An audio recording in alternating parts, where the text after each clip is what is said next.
एक कुएं में बहुत से मेढक रहते थे। उनके राजा का नाम था गंगादत्त। गंगादत्त बहुत झगड़ालू स्वभाव का था। आसपास 2-3 और भी कुएं थे, उनमें भी मेढक रहते थे। हर कुएं के मेढकों का अपना राजा था। हर राजा से किसी न किसी बात पर गंगादत्त का झगड़ा चलता ही रहता था। वह अपनी मूर्खता से कोई गलत काम करने लगता था और बुद्धिमान मेढक रोकने की कोशिश करता तो मौका मिलते ही अपने पाले गुंडे मेढकों से पिटवा देता था।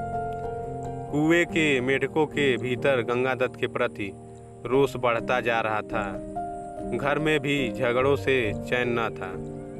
अपनी हर मुसीबत के लिए दोष देता। एक दिन गंगादत्त पड़ोसी मेढक राजा से खूब झगड़ा, खूब तू मैं हुई। गंगादत्त ने अपने कुओं में आकर बताया कि पड़ोसी राजा ने उसका अपमान किया है। अपमान का बदला लेने के लिए उसने अपने मेढकों को आदेश दिया कि पड़ोसी कुएं पर हमला करें। सब जानते थे कि झगड़ा गंगादत्त ने ही शुरू किया होगा। कुछ सयाने मेढकों तथा बुद्धिमानों ने एकजुट होकर एक स्वर में कहा, राजन, पड़ोसी कुएं में हमसे 2 गुने मेढक हैं। वे स्वस्थ व हमसे अधिक ताकतवर हैं। हम यह लड़ाई नहीं लड़ेंगे। गंगादत्त सन्न रह गया और बुरी तरह तिलमिला गया। मन ही मन उसने ठान ली कि इन गद्दारों को भी सबक सिखाना होगा। गंगादत्त ने अपने बेटे को बुलाकर भड़काया, बेटा, पड़ोसी राजा ने तुम्हारे पिताश्री का घोर अपमान किया है। जाओ पड़ोसी राजा के बेटों की ऐसी पिटाई करो कि वे पानी मांगने लग जाएं। गंगादत्त के बेटे एक दूसरे का मुंह देखने लगे। आखिर बड़े बेटे ने कहा, पिताश्री, आपने कभी हमें टर्राने की इजाज़त नहीं दी। टर्राने से ही मेढकों में बल आता है, हौसला आता है और जोश आता है। आप ही बताइए कि बिना हौसले और जोश के हम किसी की क्या पिटाई कर पाएंगे। अब गंगादत्त सबसे चिढ़ गया। एक दिन वह कूढ़ता और बड़बड़ाता हुआ कुएं से बाहर निकला, इधर उधर घूमने लगा। उसे एक भयंकर नागपाश ही बने अपने बिल में घुसता नजर आया। उसकी आंखें चमकी। जब अपने दुश्मन बन गए हो तो दुश्मन को अपना बनाना चाहिए। यह सोच वह बिल के पास जाकर बोला, नागदेव, मेरा प्रणाम। नागदेव फुफकारा, अरे मेढक, मैं तुम्हारा बैरी हूँ, तुम्हें खा जाता हूँ और तू मेरे बिल के आगे आकर मुझे आवाज़ दे रहा है। गंगादत्त टर्राया, हे नाग, कभी कभी शत्रुओं से ज़्यादा अपने दुख देने लगते हैं। मेरा अपनी जाति वालों और सगों ने इतना घोर अपमान किया है कि उन्हें सबक सिखाने के लिए मुझे तुम जैसे शत्रु के पास सहायता मांगने आना पड़ा है। तुम मेरी दोस्ती स्वीकार करो और मज़े करो। नाग ने बिल से अपना सिर बाहर निकाला और बोला, मज़े? कैसे मज़े? गंगादत्त ने कहा, मैं तुम्हें इतने मेढक खिलाऊंगा कि तुम मोटाते मोटाते अजगर बन जाओगे। नाग ने शंका व्यक्त की, पानी में मैं जा नहीं सकता, कैसे पकड़ूंगा मेढक? गंगादत्त ने ताली बजाई,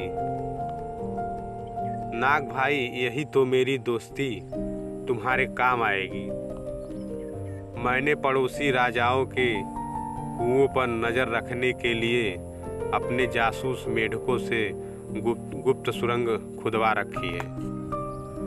हर कुएं तक उनका रास्ता जाता है। सुरंग जहाँ मिलती है वहाँ एक कक्ष है, तुम वहाँ रहना और जिस जिस मेढक को खाने के लिए कहूँ उन्हें खाते जाना। नाग गंगादत्त से दोस्ती के लिए तैयार हो गया, क्योंकि उसमें उसका लाभ ही था। एक मूर्ख बदले की भावना में अंधे होकर अपनों को दुश्मन के पेट के हवाले करने को तैयार हो तो दुश्मन क्यों ना इसका लाभ उठाएं। नाग गंगा दत्त के साथ सुरंग कक्ष में जाकर बैठ गया।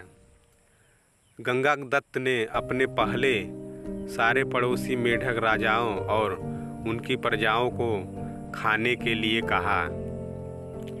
नाग कुछ सप्ताहों में सारे दूसरे कुओं के मेढकों को सुरंग के रास्ते जा जाकर खाया। जब सब समाप्त हो गए तो नाग गंगा दत्त से बोला, अब किसे खाऊं, जल्दी बता। 24 घंटे पेट फुल रखने की आदत पड़ गई है। गंगा दत्त ने कहा, अब मेरे कुएं के सभी सयाने और बुद्धिमान मेढकों को खाओ। वह खाए जा चुके तो प्रजा की बारी आई। गंगा दत्त ने सोचा, प्रजा की ऐसी की तैसी हर समय कुछ न कुछ शिकायत करती रहती है। उनको खाने के बाद नाग ने खाना मांगा तो गंगा दत्त बोला, नाग मित्र, अब केवल मेरा कुनबा और मेरे मित्र बचे हैं। खेल खत्म और मेढक हजम। नाग ने फन फैलाया और फुफकारने लगा, मेढक मैं अब कहीं नहीं जाने का, तू अब खाने का इंतजार कर, वरना गंगा दत्त की बोलती बंद हो गई।